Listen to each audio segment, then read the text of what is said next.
Training camp is right around the corner, and unfortunately, that also means sometimes you get some bad news, and it looks like that has already begun. We got that and much more on today's episode of Locked On NFL.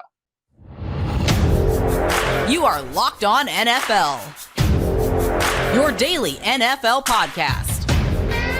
Part of the Locked On Podcast Network, your team every day.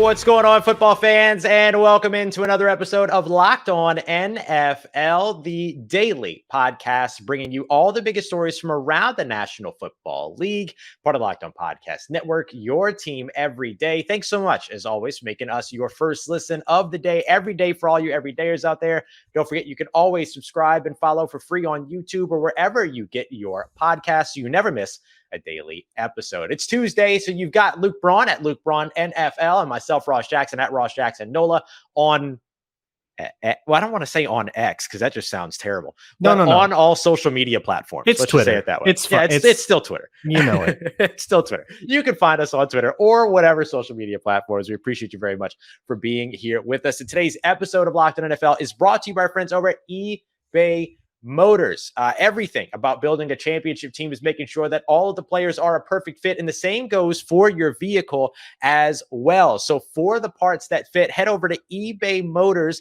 to look for that green check so you know that it fits with your vehicle and find that guaranteed fit. ebaymotors.com. Let's ride. eBay's guaranteed fit, available only to U.S. customers, eligible items only, exclusions apply. On today's episode of Locked On NFL, it's list season, and now we're listing list season. It's about to get wild. So we got our Yike and Like coming up. We're also going to explain to you why the NFI or non-football injury list, as well as the PUP or physically unable to perform list, aren't worth panicking right away. But first, we do get a little bit of bad news that might be worth panicking for a couple of franchises, the Buffalo Bills and the Detroit Lions, dealing with the kind of ever-present, but yet always something you want to keep at bay news of injury, even this early in training camp. Luke, this really stinks, especially in the Bills case with the Nyheim Hines news.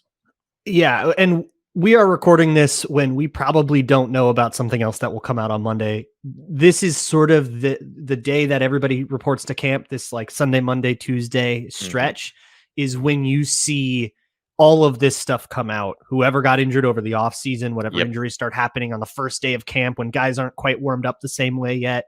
It's just kind of that time of year, because if you get injured in the middle of May and you don't miss any time, the team has no reason to report that, to even mention it to somebody who would leak it or anything. Like, there's no reason to ever hear about that until they get in and they can't pass a physical. So we kind of get bombarded with all of this news and we go, oh my God, why is everybody so injured? It's kind of 2 months worth of guys who maybe twisted their ankle working out on their own or something like that. So you're going to get a lot of NFI and PUP and all that stuff. With Nyheim Hines, he suffers an ACL injury on a jet ski.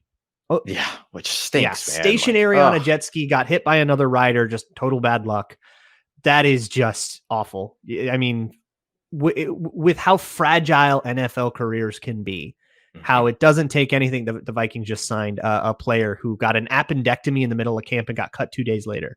Oof. Like that. This is the kind of thing that can happen. Right. It just sucks to hear that for a guy, especially a guy who plays such a punishing position, has put himself through so much already that just sucks. Yeah. And you might remember Nyheim Hines, whether it be because of his time with the Indianapolis Colts, but he was also the guy that returned 2 kickoff returns for a touchdown, or had 2 returns for a touchdown for the Bills just this past season, which had only happened 10 times previously. And this was one of those guys that was coming in, and the Buffalo Bills had also brought in Deontay Hardy, formerly of the New Orleans Saints. There's maybe going to be a little bit of a battle at returner here. And now, before Nyheim Hines even gets the opportunity to do this, some type of weird accident like this happens. It ends up kind of clearing him right off the opportunity, which stinks. And then, we see this all the time too. Like you mentioned, people getting hurt away from the facility and all. And maybe some people, I've seen some people kind of say things like, well, he shouldn't have been on a jet ski and whatever. I mean, the guy was stationary on this jet ski. It's not like he was jumping ramps and waves or whatever stunt things you do on a jet ski. I've never been on a jet ski in my life. Can you tell? But it's not like he's doing, do you Get jump to the ramps? lake. Like, can you do ramps on a jet ski? I don't know. But, it's not like he's doing all this stuff irresponsibly. He was just sitting there and all of a sudden this thing happens. And that really stinks because that effectively ends his season as he's going to go to injured reserve with this. And if you go to injured reserve during the opening portion of the offseason or before the season begins, it's not like a miss 3 games and then you can come back thing. Your season's over. Your season's and it's an ACL tear. His season's over. Which means it was going to be over in the first which place. is like also it's one thing to get in that kind of thing. I mean, we've seen players get in car accidents and stuff, and it's a minor thing, and then they've got a little back thing, and they're out for a month. Really, the jet ski guy hits you right in the ACL? Like that's such horrible luck. It stinks, man. Yeah, that's just the worst. And we're hoping for better luck over in Detroit with CJ Gardner-Johnson. So this was another one. This one actually happened during their practice. He went down with what was an apparent, I've seen it referenced as a right leg injury as well as a right knee injury in varying reports. Was carted off the field, was noticeably distressed, consoled by teammates, all that. We did get an update on this though from Tom Pelissero of NFL Network saying that he's fine is the type of language that was used when Tom Pelissero was checking in on him. So fingers are crossed that you get better news than maybe what's expected when it comes to something like this. And this happened in New Orleans with CJ as well. I watched during practice one time where he went down with a knee injury. He was really concerned about it and everything. And then he was able to come back out onto the field and be okay. So you're kind of hoping that it's going to be the same thing for him in Detroit, because he's had a little bit of a tumultuous offseason. This is a guy that was tied for the NFL lead in interceptions, to help the defense and a team end up going to and competing in a Super Bowl, and then didn't get a deal right in free agency, had to take a 1-year deal with the Detroit Lions. And then you don't want to see that come to an end this way. So hopefully, fingers crossed, we do get the positive news that it sounds like this is trending towards for the Lions and CJ.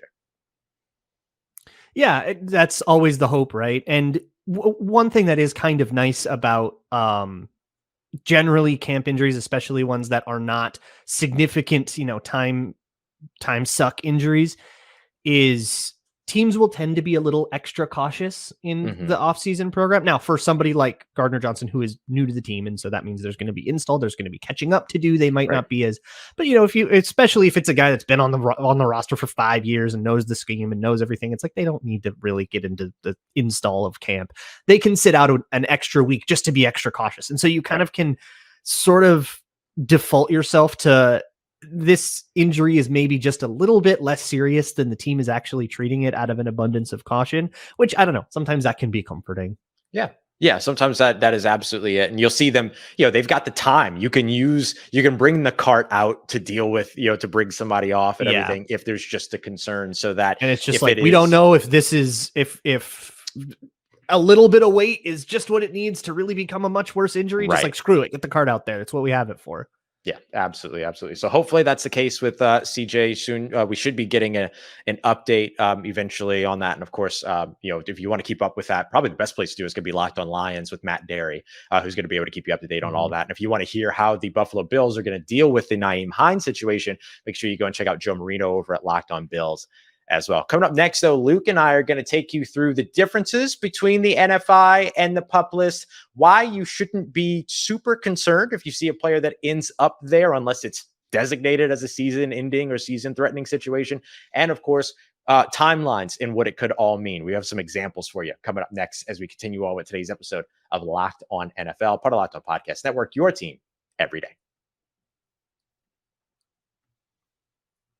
This episode of the Locked On NFL podcast is sponsored by BetterHelp Online. BetterHelp is therapy online made easy. Therapy is a very important thing that I think a lot of people overlook in their lives. And even if everything is going fine, it can still be a very important thing for just maintenance. It's like going to the gym, but for your mental health.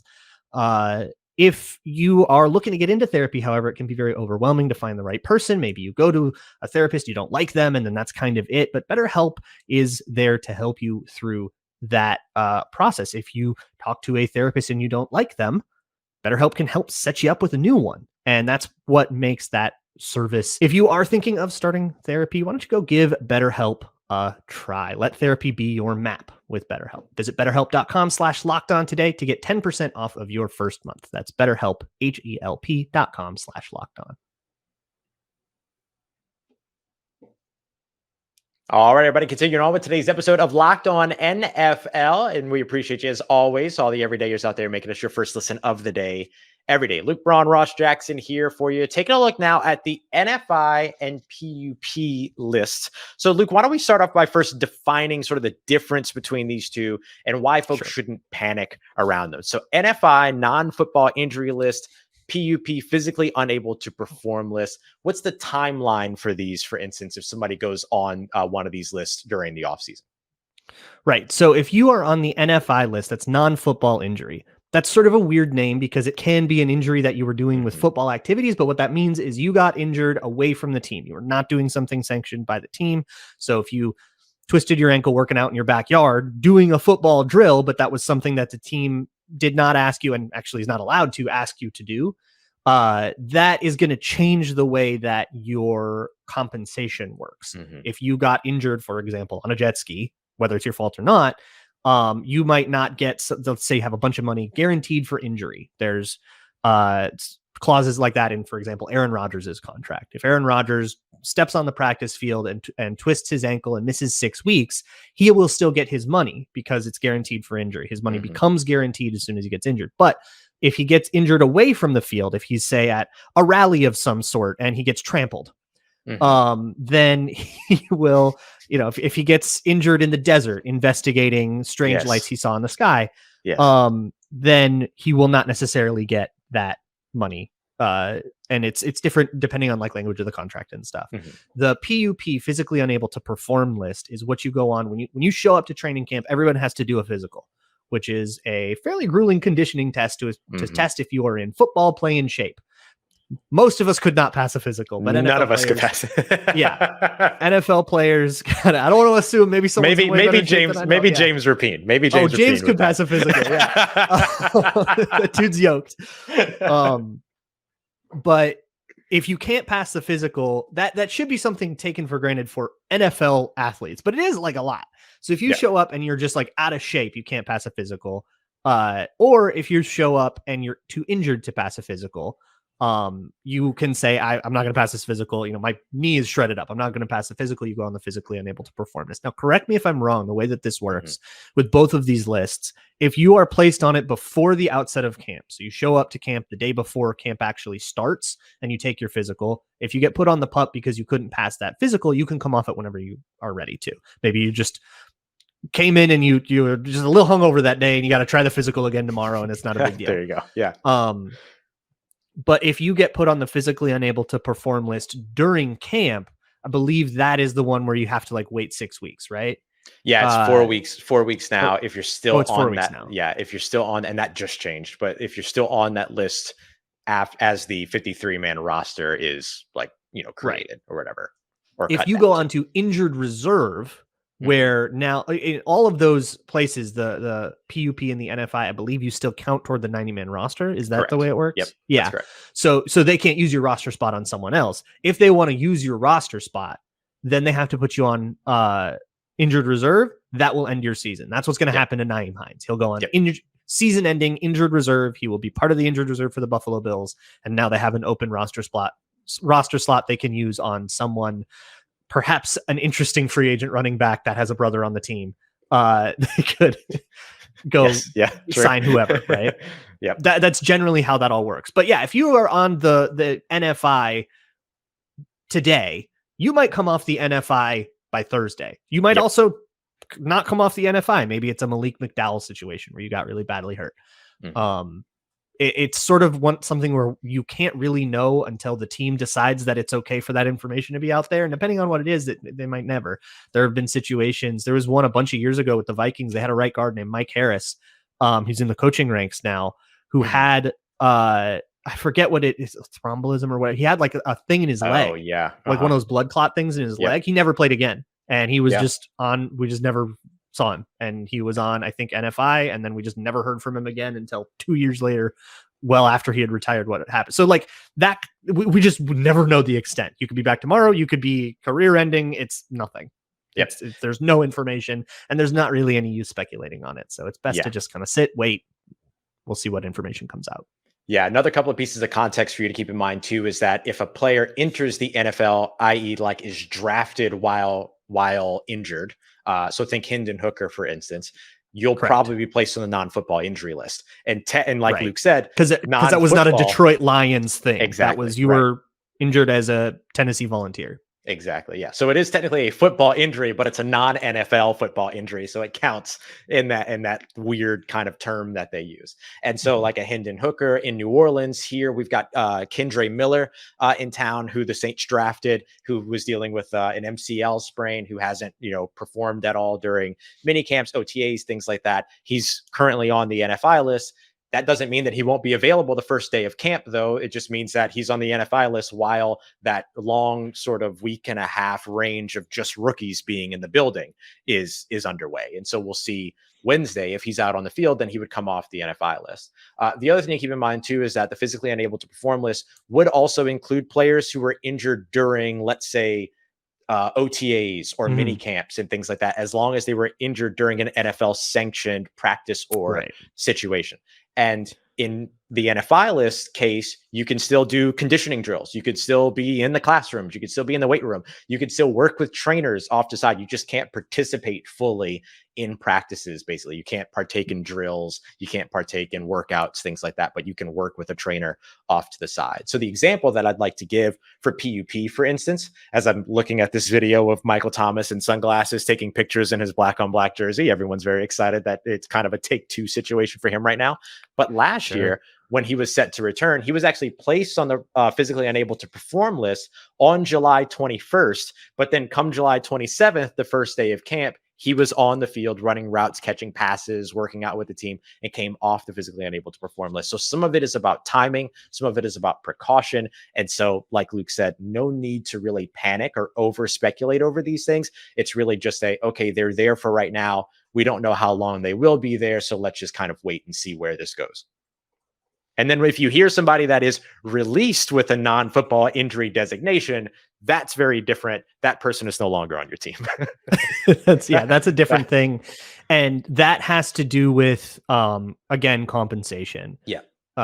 Because a lot of times, like if you go, you might have heard things like IR waived with an injury settlement or an injury designation or something like that. Essentially, this is a ploy teams will do to like try to sneak an extra roster spot after cutdowns, where if you have a player that's injured minorly and you probably weren't going to roster them, or maybe sometimes you try to do this as a sneaky way to keep them in the building, even though you don't want to roster them and you want to try to like keep them in your building just in case. Let's say they've got an injury that'll keep them out for 3 weeks. You put them on IR and now they have to stay out for however many weeks. Making IR shorter has helped curb this a little bit too. Yeah, it's only 3 games now, which is great. Yeah, and so let's say it's a concussion. He'll be back next week, but you're going to put him on IR. He could say, "Hey, I am perfectly healthy to play, but I am stuck on your IR." That's actually really unfair, and they can actually work out that they'll be released with an injury settlement where the team pays for those weeks of what you quote unquote would have been on IR, but that player can actually go sign somewhere else if they're perfectly healthy and stuck on your IR. So that's something that teams, it's sort of a give and take, a little bit of a cat and mouse game of teams trying to figure out exactly how long you're going to be out. And can I get away with putting you on IR so I don't have to use a roster spot on you?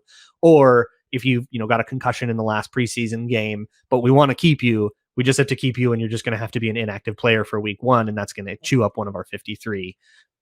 That's kind of the little nickel and dime game that teams have to play if you're interested in the complexities of that. But for the most part, if you see, waived injured or waived with an NFI thing, it changes how the players gets paid, what like the NFL's version of severance, basically. Yeah, absolutely. So no need to panic just yet. If your player on your favorite team is on NFI or PUP, not a big deal at this time. It becomes a big deal later if it becomes a big deal. But until then, all you can do is kind of wait and see how it goes. But most cases, this is done for precautionary measures or because of the technicality of practices happening before many people realize that practices are happening. So that kind of ends up creating a little bit of a gap. All right, coming up next, Luke and I are going to take a look at our yike and our like, starting off with list on list on list. We got that coming up for you as we continue on and wrap up today's episode of Locked On NFL, part of Locked On Podcast Network, your team every day.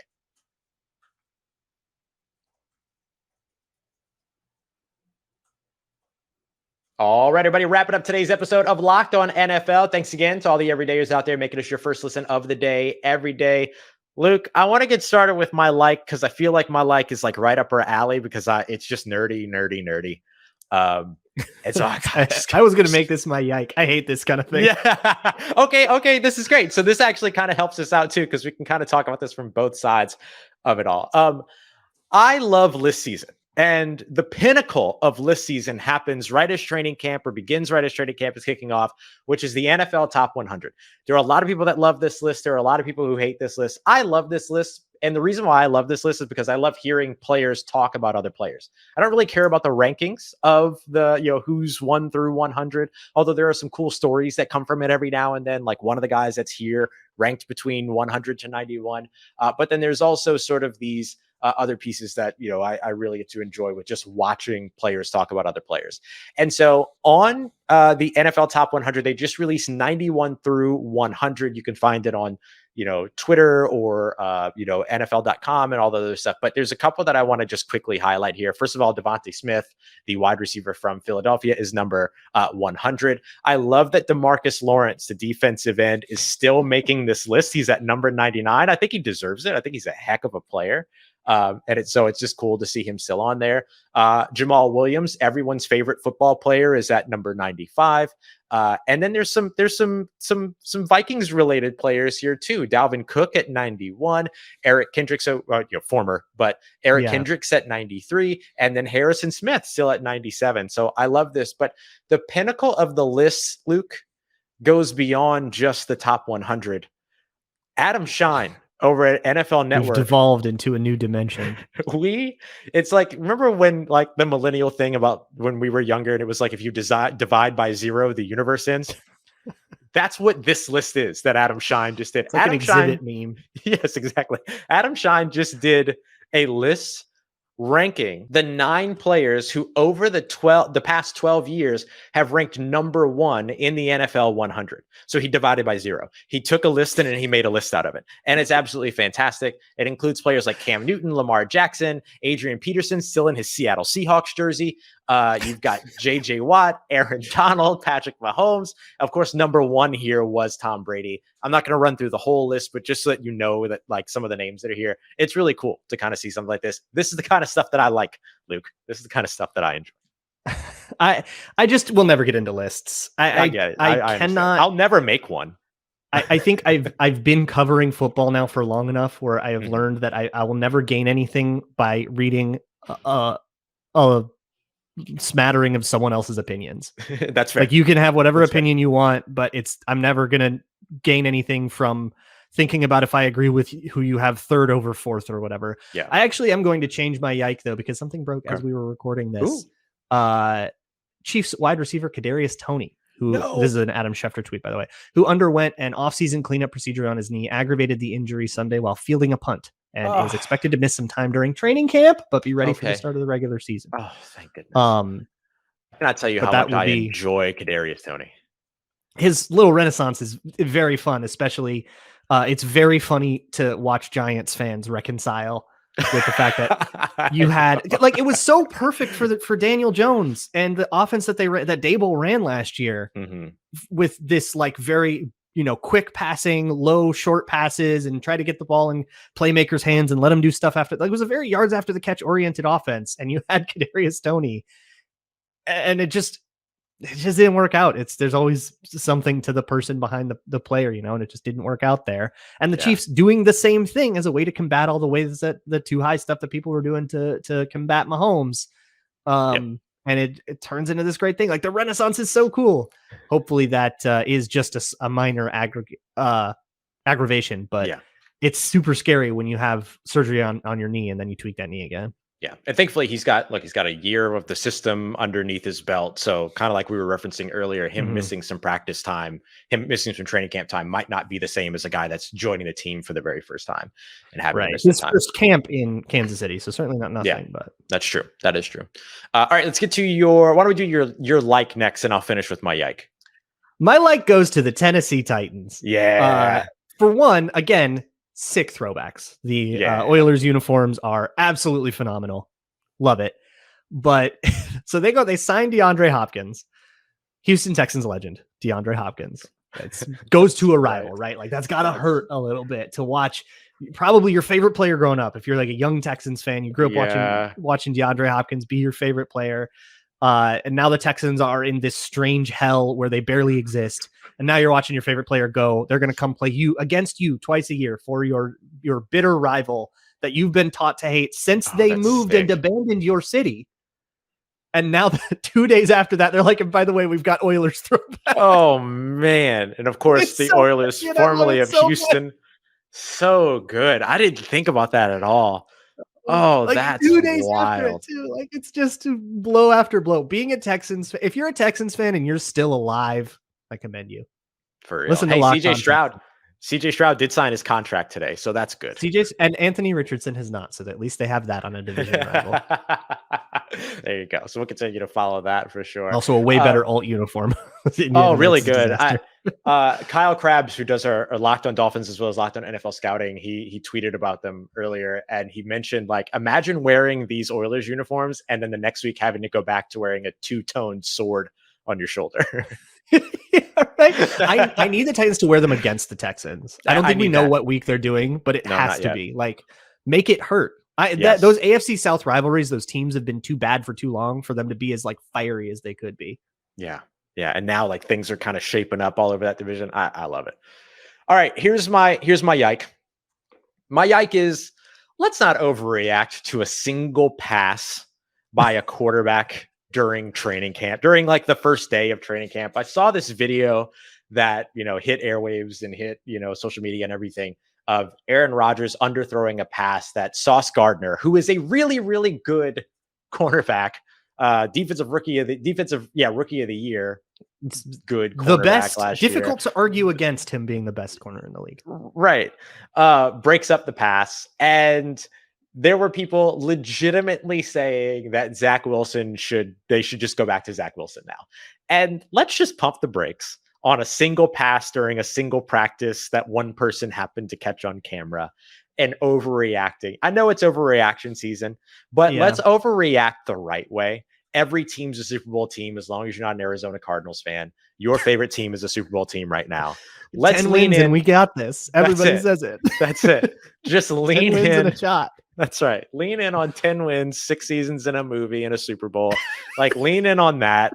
Don't lean in on these other narratives of like, bench the best quarterback that this franchise has had in like decades or whatever. Like, let's be real.